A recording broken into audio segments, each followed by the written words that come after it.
So who owns the property that you're looking at, or who used to own the property? On Land Registry, you're able to find out lots of information about previous owners, and that's what we're going to be talking about today. Welcome back to Property Insight. My name is Mark Ashworth. I'm Neil Harding.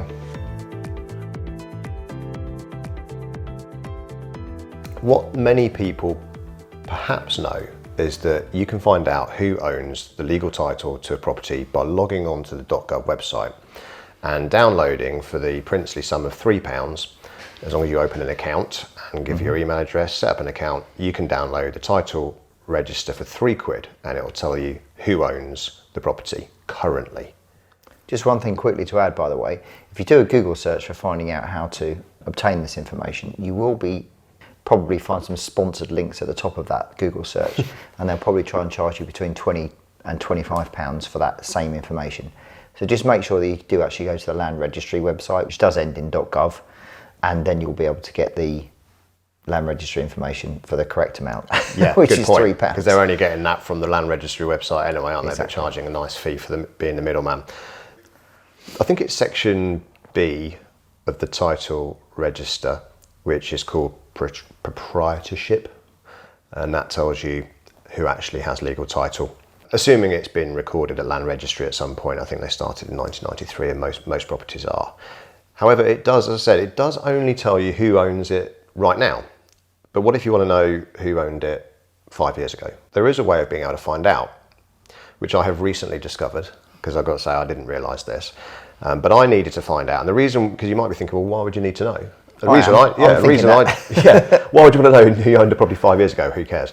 One of the reasons could be that if you're buying a property with a tenant in situ who has been living there for 5 years or more even, and they maybe have a copy of their tenancy agreement, and they don't have certain compliance information. Maybe they know that they paid a damage deposit but don't know what happened to it. Maybe the tenancy period was so long ago that certain things like deposit protection schemes and services weren't actually even in existence at the time. So maybe the landlord kept hold of the deposit and didn't do anything with it. Maybe the gas safety certificate was done and provided at the time as it should have been, but the tenant doesn't have a copy of it anymore. Right. And maybe the initial or the original tenancy agreement doesn't state that it was provided, so you've got no evidence to say that it was provided and therefore wasn't compliant. Yeah. You know, so there are quite a few reasons why you might want that. Also, electrical safety certificates, well, they're valid for 5 years. If you've got no reason to doubt that the electrics are perfectly fine, well, it might have been that the safety certificate was done last year and doesn't need doing for another 2, 3, 4 years even. So there's a chance that you can essentially get the information from who used to own it and then contact that person and say, can you provide me with this information? So it's not to say that you're definitely going to get that information, but there is a possibility. That's right.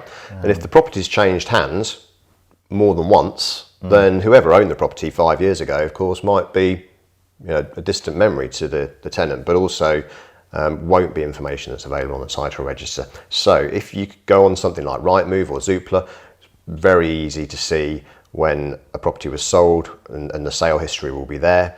And then you can look back and say, okay, I've got a tenancy agreement in front of me right now, or the tenant has told me that they moved in 2019 or whatever it was. I can see on Zoopla that the property was sold in 2017, 2018, here we go, 2019, it's that. Okay, so you can now write to, and this is especially useful if you haven't got a tenancy agreement or haven't even got a tenancy agreement that's got the address for any reason of the landlord. You can write to the Land Registry using a form HC1 and post that off with a cheque for £7. For every date that you want a copy of the title register for, it's £7. So you could ask for 3 days if you want to. But anyway, £7 per copy, and they will then send you, apparently within 7 days. I've actually just applied for one for similar reasons to what I was just describing, and they will send you in the post a copy of the title register dated as at 2022, 5 years ago, whenever it was. I'd just like to add actually, because there's some other information on a land registry document that's actually quite useful, and that is to know if the property is mortgaged, because on the register, it will say whether there's any charges that are applied to that property. So if you want to find out whether the seller has actually got a mortgage on the property, then it will state that on the land registry under the section C, I think it is, where it says the charges register, I believe they call it.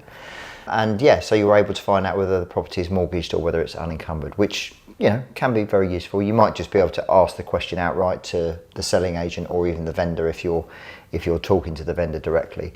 But sometimes you might want to find that information out. Absolutely. I think that's a really good tip. Massively important. If, for example, you're a cash buyer and you're looking at a property thinking, right, I know they need to complete in 2 weeks. Maybe you're getting a nice discount because you're buying cash and you can complete within 2 weeks.